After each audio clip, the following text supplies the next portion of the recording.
What's going on, YouTube? It's your boy Landaris back at you with another video. Hey, on my way to another property. Do a little bit of fall cleaning up. Not too much. It's just basically going to be like leaves that fell, and I just maintain this yard.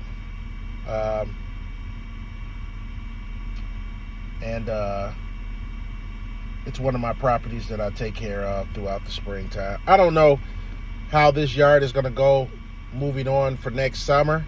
Maybe, depends. But this yard is where the lady that used to live there, she passed. And you're going to get that throughout your career in business as far as lawn care and landscaping. You're going to get that throughout your career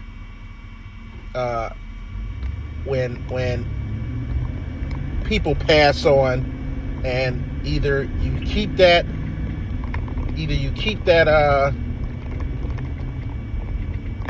that home, or you end up losing it due to the fact that somebody else takes it on. My situation is the daughter still wants me to continue to maintain the yard, do what I normally do as if she was here. So I'm not doing anything out of the ordinary that I wouldn't do if she was here. And that being said too, I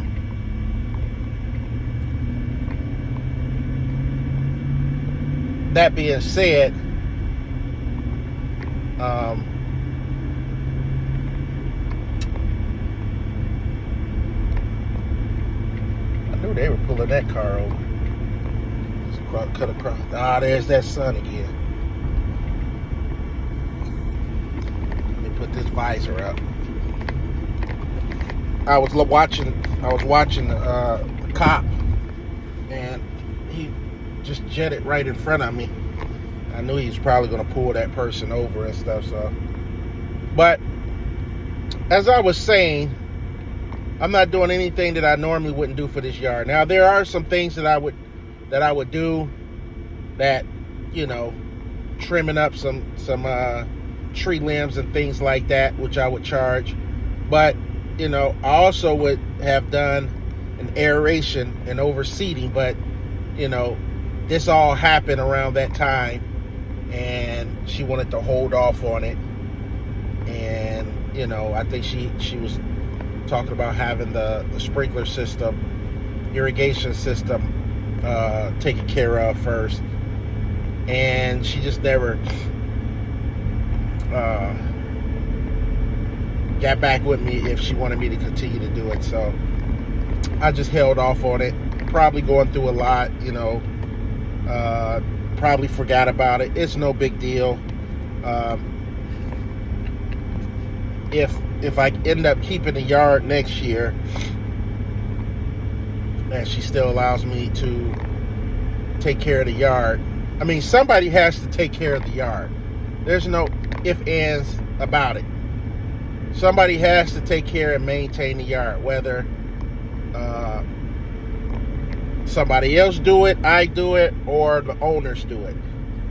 And they're up in age too, where they probably don't want to get out there and do that, So I've been taking care of it for the last 9 to 10 years, really. Was she on my list the very first? Might have had her for 10 years. She was probably one of my first 5 customers that I've got. I believe she was. She's probably one of my first 5 customers. And that's kind of how many I had that first year, that first season. 5 to 7 customers I think I ended up with. Maybe 10 I ended up with. Maybe 5 to 7. It was probably 5 to 7 customers that I ended up with. But anyway, she was part of that. 5 to 7. So,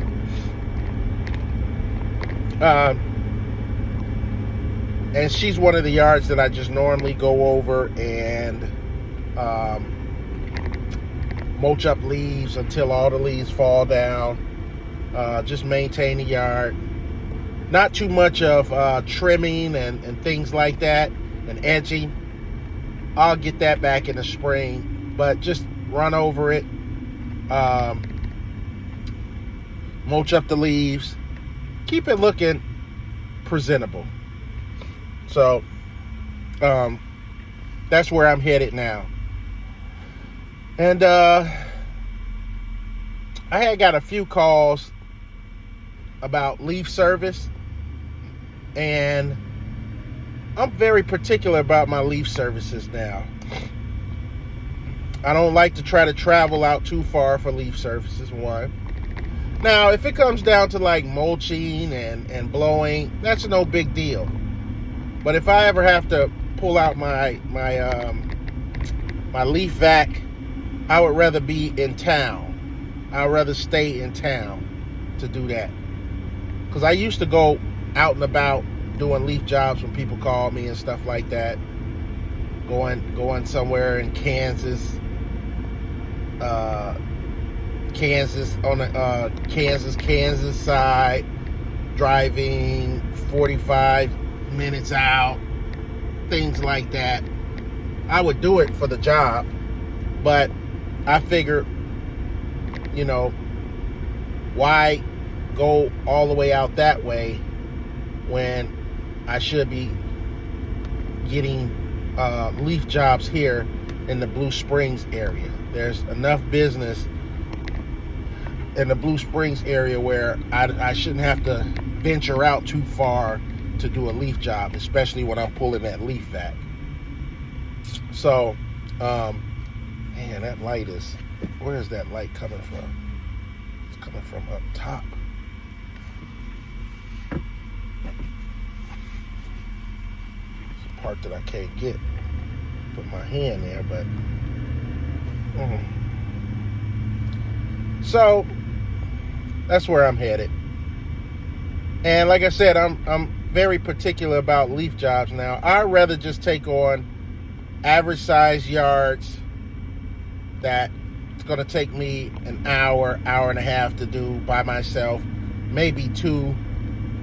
And if it's detailed in the way the layout is, 2.5 to 3 hours by myself, right? I'd rather do that instead of a big acre property and 2 acres and things like that.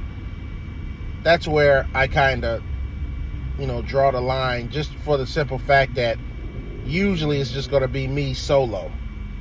So if I wasn't doing the work, yeah, I would advertise more for leaf services, because in reality I can only get about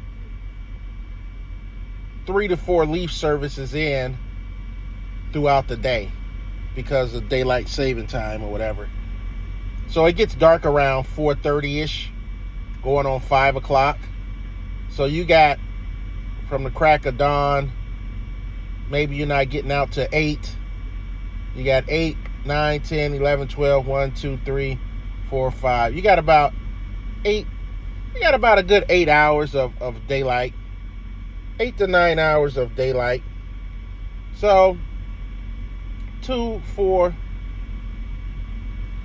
6, 8. Like I said, 3 to 4, maybe 5 if you get up really early and leave out about 7 o'clock. You could probably get about 5 leaf services in between that hour to 2 hours, 2 hours worth of work when you're doing leaf service. You're going to do at least an hour, hour and a half to 2 hours when you're doing a leaf service, especially when you're solo. So just keep that in mind. You might have some people that say, I could do leaf services every hour or in an hour. Yeah, you possibly can if you got 2 or 3 people with you. You can knock out leaf services pretty quick and make good money doing it. If you got somebody helping you out or a crew, yeah, you can do it. But me personally, I just want the average size yards, where I can handle it. It's not going to be too complicated. Now, I do have my stand-on leaf blower, stand-on zero-turn leaf blower, which, I ended up getting that in good tensions too, because I thought that I was going to have people working for me. See, it's a gamble. Man, there go that light again. God. There we go. Sort of way.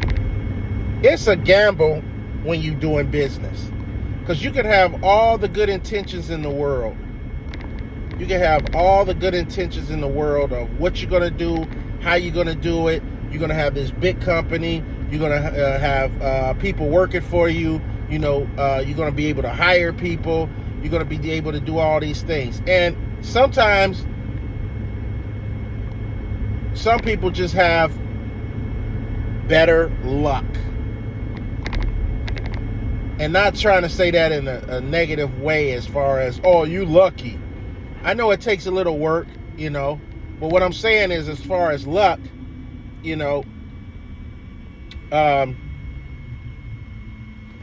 what I'm saying as far as luck,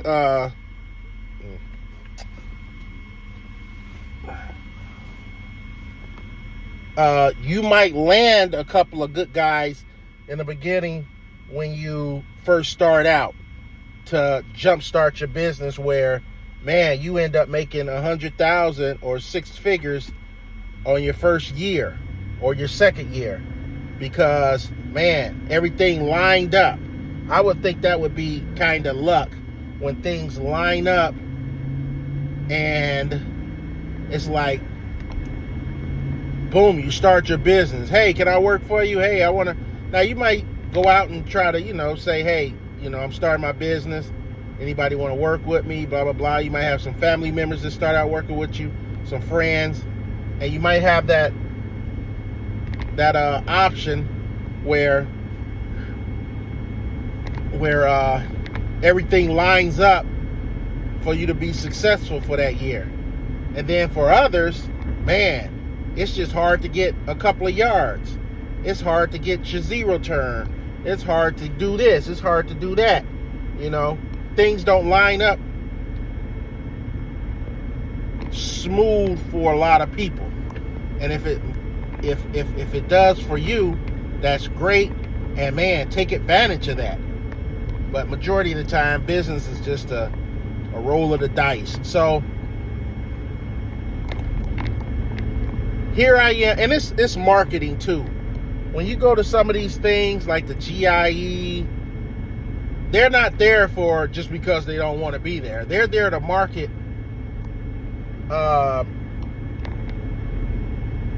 tools, equipment, so that you can buy it. And sometimes you might think in your head, man, I can use that. Every time, I guarantee you, when you go to the GIE, everything that's in there, you can use it. Man, I can use it to do this. It might inspire you to say, when you go back there to the lighting and all that stuff, and the landscaping stuff, and the hardscaping, it gives you ideas like, man, I can expand to doing hardscaping. Look at all this stuff, man. All I need to do is get a couple of these, tools and a couple of, pieces of equipment, and I can start doing hardscaping. I can learn how to do hardscaping. And these ideas come to you, and you might be impulsively buying that stuff when you're not either prepared for it, or you think you're going to learn it within that time that you buy it, because it's going to force you to learn it. Because if I buy these 2 pieces and buy this and buy that, that could be my starter kit for hardscaping, and I can learn this. You think like that sometimes. When you see all this equipment and all these tools, you think like that. So you can impulsively buy some stuff and you don't even use it. I've done it. I've impulsively bought some stuff thinking to myself that I'm going to use it. Man, this tree ain't dropped its leaves yet. How long does it take for these trees to drop these leaves? Oh, dang. Sometimes it just takes a long time for these leaves to drop.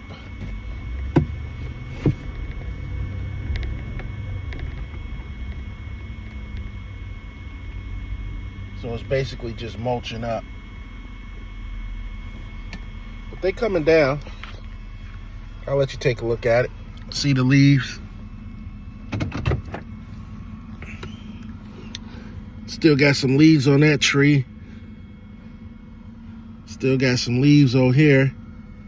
So what I'll do is just clean it up, blow out the back, run over it, and go from there. Nothing major, just to clean it up. But I've done it. I've impulsively bought some things, purchased some things that either I didn't use it. Like I said, you always got good intentions to use it. You always have good intentions to use it. It's just that, can you execute it, use it, and make it worth you purchasing this piece of equipment? And most of the time, we end up spending something. I can tell you a few things that I've impulsively bought that I don't really use as much. I had good intentions, but I didn't use them. The leaf plow. You know, I think probably used it once when I first got it. I probably used it once. That's basically, you use that with somebody when you got a crew or extra person helping you out, or you got, you know, when you're doing these leaf jobs. The leaf plow. My leaf trailer. Yes, I've used that leaf trailer. Yes, I utilized that leaf trailer. But have I used that leaf trailer like I thought I was going to use it? As far as, you know, over the years that I've had it, I've made money with it, but I should have made more money by having that piece of equipment. So over the years, I probably made the money and broke even on that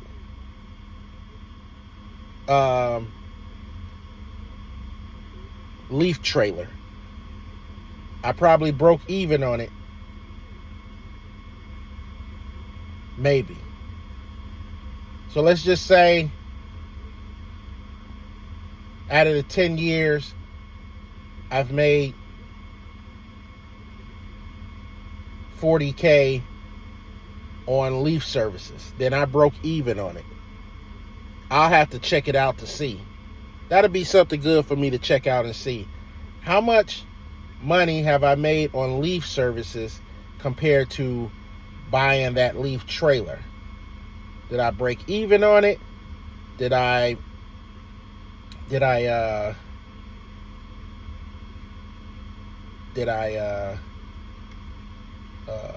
make money on it? You know, than what I paid for it? I don't know. I'm gonna check it. I'm gonna check in on that and see, and I'm gonna let you guys know. But the leaf plow, I haven't used that like I wanted to. The Snowmate, I got that at the GIE and then they came out with the device to help it move up and down. I never got that because I thought it was expensive, and I had the Snow Raider. So the leaf plow, the Snowmate. I have used that Cartmate a lot. That's come in handy. That was a good purchase. That Cartmate, that was a good purchase. The aerator, good purchase. The stand-on blower, I could have done without it. The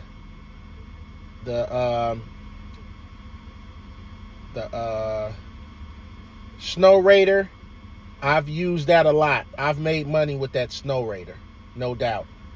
And it comes in handy with my property too. So I've made money. The Snow Raider, good investment for me. All my zero turns, good investments for me. Backpack blowers. What else have I had? The Z Raider. I've gotten my money out of that 10 times fold, even though I don't use it as much anymore. But when I first got it, I got my money out of it. And back then it was probably 2,200, 22 to 2,300. It's probably more now. But yeah. So there might be some other things in the mix. What else?